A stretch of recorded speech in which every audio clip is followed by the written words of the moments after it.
date. Et c'est ça qui m'a fait vraiment aimer le cinéma quand j'étais enfant, qui m'a donné le péplum aussi, qui m'a donné envie de faire du cinéma, j'en suis sûr. Et puis petit à petit là-dessus, j'ai découvert à l'adolescence, au moment où j'ai commencé à devenir militant, à me préoccuper de l'injustice dans le monde, j'ai découvert des cinéastes dont le cinéma, d'ailleurs, se bornait un peu trop, à mon avis, à dénoncer l'injustice dans le monde. Je parle de Costa Gavras, de Yves Boisset. Bon, je ne sais pas si ces gens-là sont connus ici. Costa Gavras, sans doute, mais peut-être Yves Boisset, peut-être pas. Si. Donc il y avait, ça que dans les années 70, comme ça, il y a eu beaucoup de fiction, ce qu'on appelait la fiction de gauche. Et c'était le cinéma qui, moi, m'intéressait. Ça m'intéressait beaucoup, en plus, quand j'étais adolescent. Puis après, j'ai quand même commencé à avoir un peu un regard critique là-dessus, à me dire, est-ce que c'est vraiment ça le cinéma? Quand même, il me manque un peu de... ça m'amène pas vers d'autres mondes, ça m'ouvre pas beaucoup de perspectives, tout ça. Voilà, je vais profiter, c'est le bon lieu, Mexico, pour parler de lui, quoi. Il y avait quelqu'un comme Luis Buñuel qui, pour moi, offrait un très bon moyen terme à tout ça, qui avait quand même un cinéma très fortement social, mais fortement onirique, fortement surréaliste aussi, quoi. Voilà. Oui, sur un film comme Los Olvidados, par exemple, je trouve le film était très juste sur le combat de classe, quoi, et même sur l'idée de comment les plus pauvres arrivent à s'en prendre à celui qui est un peu moins pauvre qu'eux, enfin, sur le côté l'homme est un loup pour l'homme. Et en même temps, il y avait des très très belles choses qui étaient de l'ordre des rêves, notamment, qui étaient vraiment de l'ordre du surréalisme. Et donc, voilà, puis j'ai découvert, voilà, vous voyez que je continue un peu mon histoire cinématographique personnelle, et c'est bien après que j'ai découvert les gens comme Bresson, comme Dreyer, comme Jean-Marie Straub et Daniel Villiers, qui ont été vraiment pour moi une grande révélation le jour où j'ai vu leur premier film, enfin, où j'ai vu, pas leur premier film, mais le premier film que j'ai vu d'eux, ça a été une vraie révélation. Et donc je pense que j'ai un peu travaillé moi avec tout ça, quoi. Alors parfois en me disant bon allez tant pis, je pousse le bouchon un peu loin, mais tant pis, il faut y aller, c'est intéressant d'y aller dans la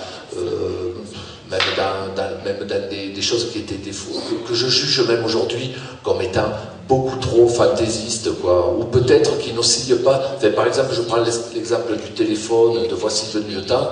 Voici venu le temps, c'est un univers qui dans ma tête on oscillait beaucoup plus, c'est un monde tellement incertain qu'on oscillait entre le Moyen-Âge et un monde post-nucléaire, quoi. Voilà, c'est-à-dire après la catastrophe.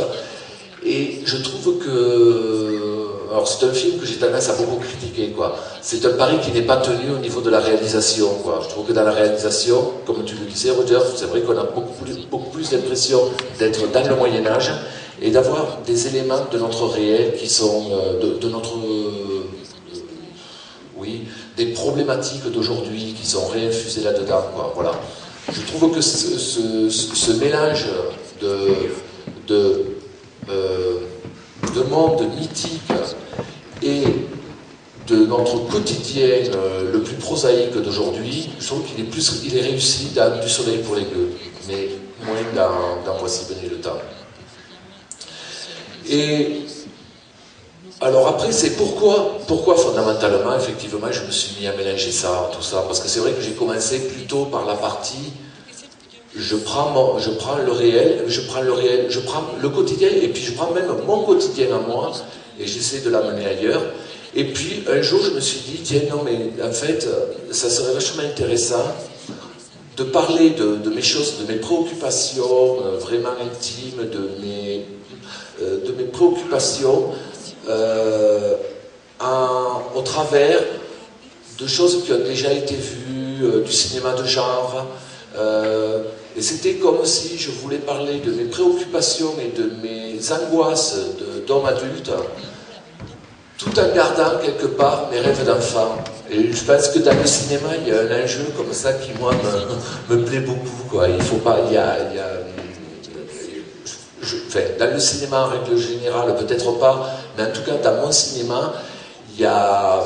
L'enfance est jamais très très loin, quoi. C'est quelque chose que j'ai pas du tout envie de perdre de vue, quoi. Voilà. D'autant plus que tout ça est très compliqué, c'est-à-dire que je pense que les angoisses d'hommes adultes peuvent très bien rejoindre les angoisses de l'enfance, et les rêves de l'enfance peuvent très bien rejoindre les rêves de l'âge adulte, quoi. Voilà, c'est... et il y avait peut-être aussi l'idée d'universaliser le propos. J'ai l'impression que si je mets, enfin j'ai l'impression, non j'ai même pas l'impression, je suis sûr que si je mets ma vie, mes angoisses, mes préoccupations sur grand écran tel que, c'est-à-dire dans ma vie de tous les jours, je pense que ça n'intéresse absolument personne. Voilà, je pense que ça ferait un film extrêmement ennuyeux, et c'est pour ça que ça m'intéressait aussi de brasser tout ça avec de la... Ouais, avec de la bataille à l'épée, avec de la course-poursuite, avec d'autres mondes, avec la... avec l'idée d'inventer un autre monde. Je pense qu'on sert aussi à ça quand même, les réalisateurs, les cinéastes, quoi. C'est quand même un peu à avoir une vision, à déboucher les horizons, peut-être à défaut d'inventer d'autres mondes, en tout cas peut-être à donner, à voir notre monde d'une façon différente, sous un autre angle. C'est aussi un aspect auquel je suis très, très, très attaché.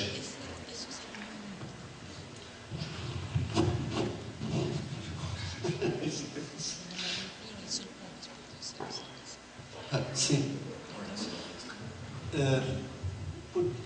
Ponelo.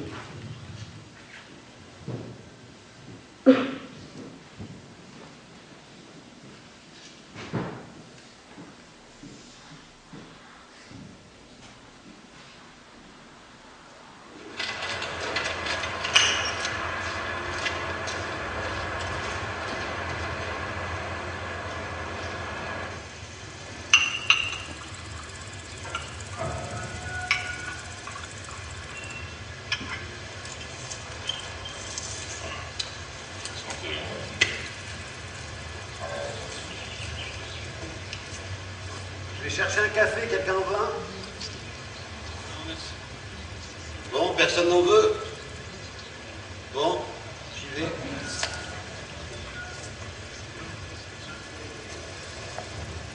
Donc la première fois, ça doit faire. El Sansón, un fragmento, es una película notable, y es notable porque en principio en medio de una fábrica va a surgir el deseo, pero también hay un lugar para el ocio o el descanso, ¿no? La escena esa para mí es genial en torno a lo inesperado que es, que en el medio de una fábrica que está en descomposición, de pronto aparecen estos espacios de mero estar. Y que tiene que ver con esta tesis que para mí vos filmás más afuera que adentro, que los espacios abiertos es donde van, hacia donde se dirigen tus personajes.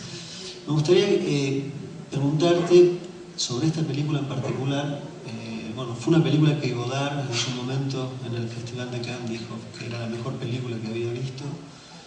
Primero preguntarte qué tipo de recepción te generó escuchar eso, no pasa todos los días, me imagino.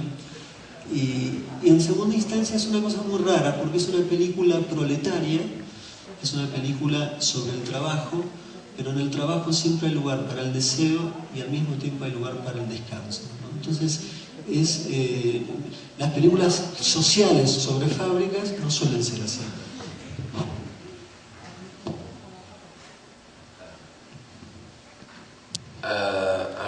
Bueno. Il faudra que tu me rappelles la deuxième Me vas question. a tener que recordar tu segunda pregunta. Sur Godard, Bueno, con respecto a Godard. Te respondo con respecto a Godard. Él dijo eso en Cannes. Yo estaba en la proyección y me enteré a través de gente que me dijo, escuché tal cosa en el radio, porque además una gran radio en Francia, una gran estación lo difundió, que Godard había dicho eso con respecto a mi película en Cannes, y por supuesto me dio muchísimo gusto. No, me sentía súper orgulloso. Y luego, bueno, ya lo relativicé, me dije, bueno, pero no es posible. Seguramente no lo vio, me lo habrían dicho si hubiera visto la película. Cuando Godard va a la proyección de la película de alguien, eso se sabe. Y además seguramente no había visto todas las películas de Cannes. Entonces, bueno, yo creo que me dio un empujoncito, una ayudadita, porque a él le había gustado mucho El sol para los pordioseros. Pero bueno, también me sentí contento finalmente, porque es alguien a quien no traté de copiar nunca, y entonces me sentí muy bien de que Godard hablara bien de mí, tomando en cuenta todos los cineastas sin interés de mi generación que no dejaban de tratar de imitar a Godard. Entonces en eso había algo que me gustaba mucho en esta posición que tomó Godard.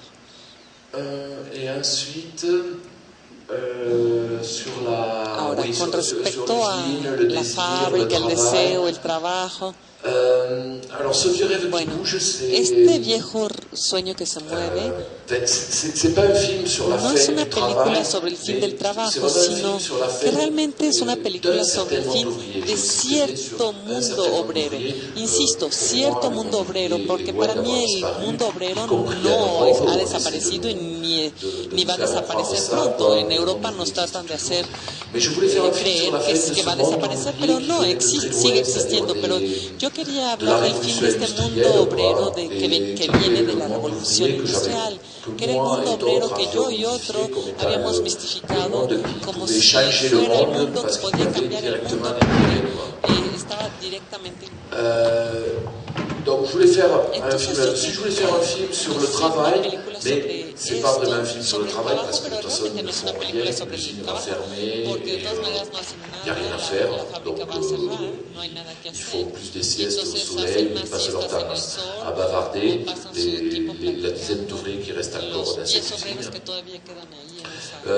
Mais je voulais aussi réagir un peu à des propos autour du travail, quoi, voilà, c'est-à-dire d'une part, moi, mes copains, mon frère, ma sœur, on avait un rapport complètement différent au travail, notre génération, que ne l'avaient mes parents, quoi. Mes parents étaient des gens qui avaient... mon père a commencé à travailler à l'usine, il ne s'est jamais imaginé un jour sans travailler, être au chômage un jour, quoi. C'est-à-dire que même son utilité sociale passait complètement par le travail, son utilité au monde passait complètement par le travail. Moi, je sais que c'est un rapport qui était complètement différent. J'avais pas du tout envie et même quand on s'est battu pour maintenir l'activité dans d'une usine, j'avais pas du tout spécialement envie de passer ma vie à l'usine, quoi. Donc j'avais envie d'être dans et ce rapport différent au travail est incarné dans le film par le technicien qui va d'usine en usine, qui ne s'attache pas spécialement à des collègues de travail, qui ne s'attache pas spécialement au lieu de travail, et les autres ouvriers qui sont là depuis longtemps et qui vont être mis à la porte. Voilà. Je voulais aussi rompre avec le misérabilisme qui accompagne généralement ce genre de film sur la fin d'une usine. On a perdu son travail, tout ça. Moi j'ai vu mon père perdre son travail à l'usine. J'ai pas trouvé qu'il se trimballait sa misère tous les jours au quotidien, quoi. La déprime est venue plus tard, après une grosse période d'oisiveté, mais au moment où il perdait son boulot, c'était pas si larmoyant que ça, et il n'était pas si mécontent que ça non plus, quoi. Voilà.